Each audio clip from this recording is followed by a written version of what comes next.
Hi, we're live here with Chandler Pappas. He was a good friend of Jay, was recently assassinated in downtown Portland by Antifa Black Matter types. And we're going to ask Jay his point of view on what happened and to give his account of what happened. First off, Jay, thank you so much. Sorry, called you Chandler. First off, how did you know Jay? I met Jay, oh man. I started coming to these things really regularly like a year ago, and I met Jay pretty quick off, and we clicked right away. Jay was somebody that just clicked with everybody. Jay was like a super compassionate. Everybody knows him for his smile, and he's always smiling, always the first to crack a joke and like de-escalate a situation. If somebody's stressed out, he'd be the first to buy you a beer. Jay was just a good dude. He was really easy to click with, and so I met him just about around the time I started coming to these things, and we've known each other since. Been to any number of rallies together, stuff that we planned to be at together, and stuff that we didn't. I run into the guy in different states, not expecting to see him. What's up? It was I guess I wish I got to know him longer. All right. So Saturday night, we all are aware of the incident that happened, and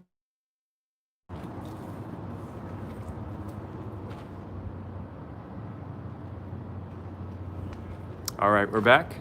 We're having an internet issue here, you guys. So can you just describe what happened that night? So, I mean, we came out for the Trump rally. We actually had a really good time that afternoon. We were on the ground. He messed my arm up. Show that again. Oh, right there. That's Jay's doing right there. It was a really good afternoon. We were having a good time. We were talking to people we didn't know and meeting strangers and other Trump supporters and conservatives and other good people and we were having a good time at the flag wave, and we rode in the back of somebody's truck that I don't know who they are, and at one point we became isolated from the group. We were walking, and they saw us. They saw that there was only two of us, and I think that made us ideal targets, and they hunted us down and killed my partner because of that.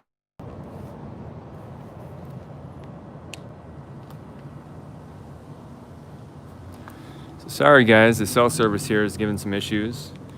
So I guess I would ask, I'm sure you've seen the pictures and you've looked through everything in the video neurotically the last few days.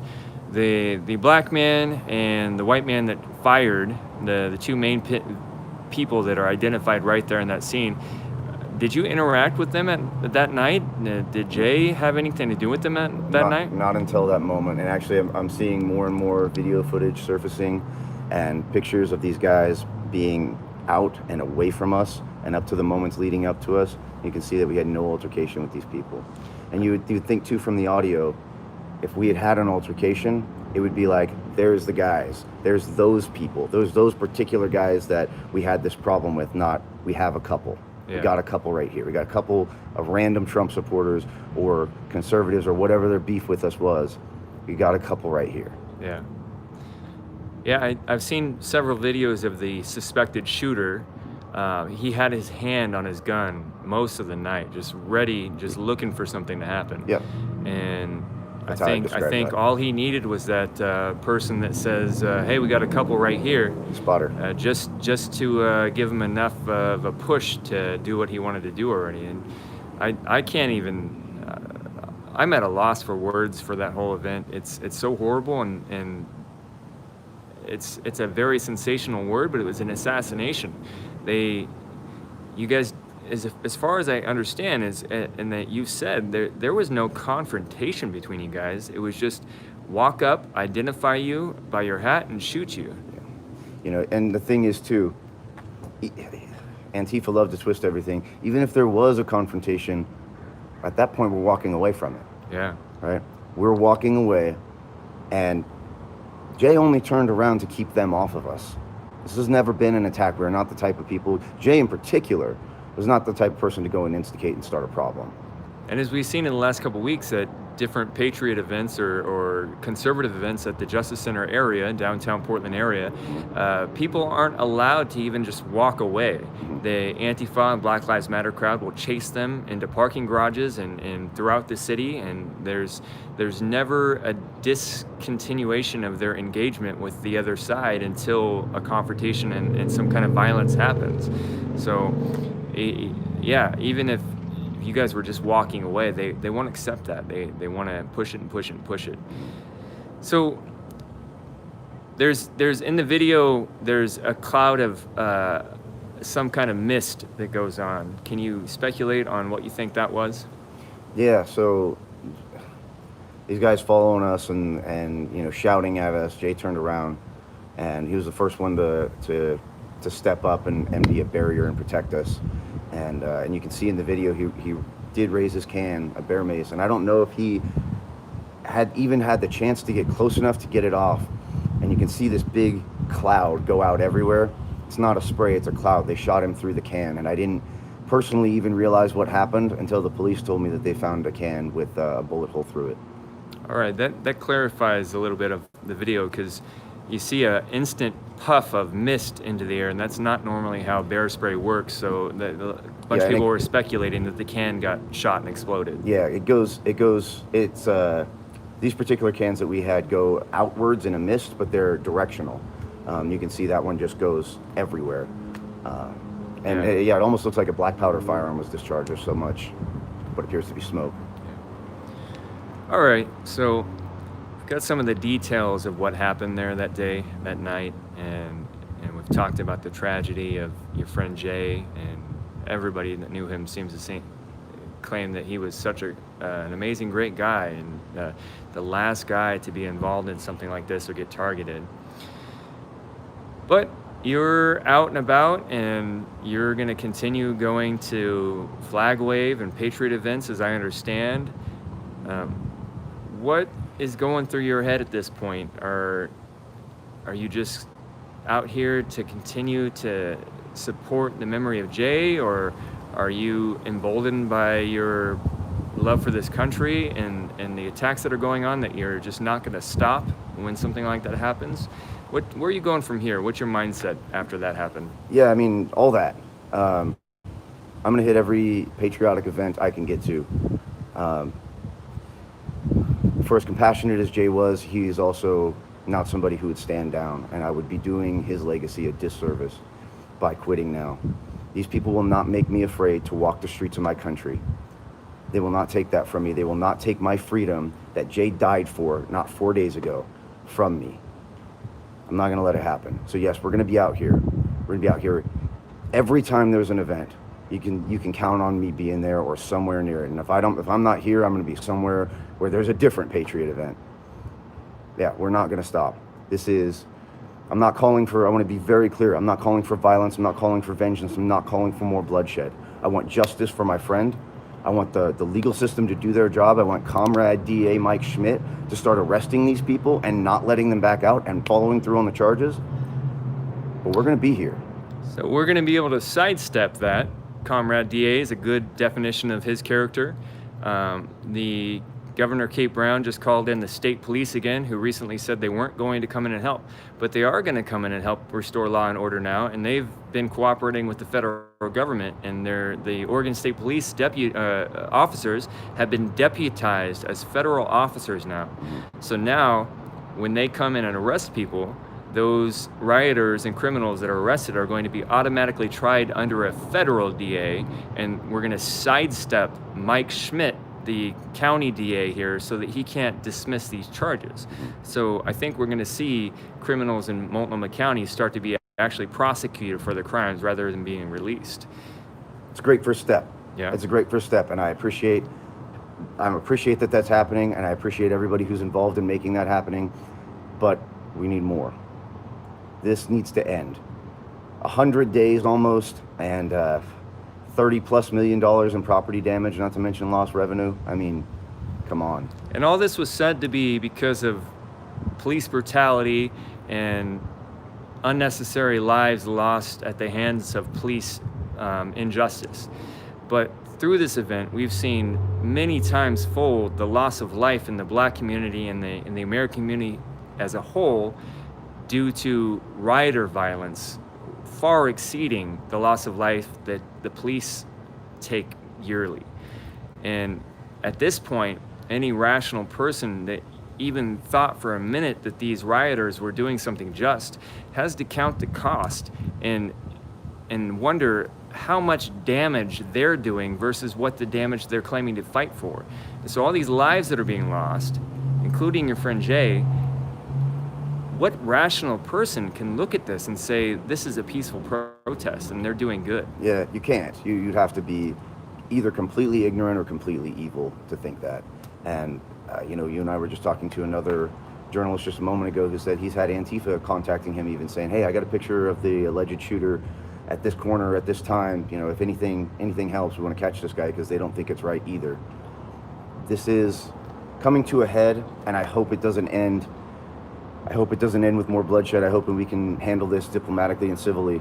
I want to commend you because there's a lot of anger and hurt and energy building up in the country right now.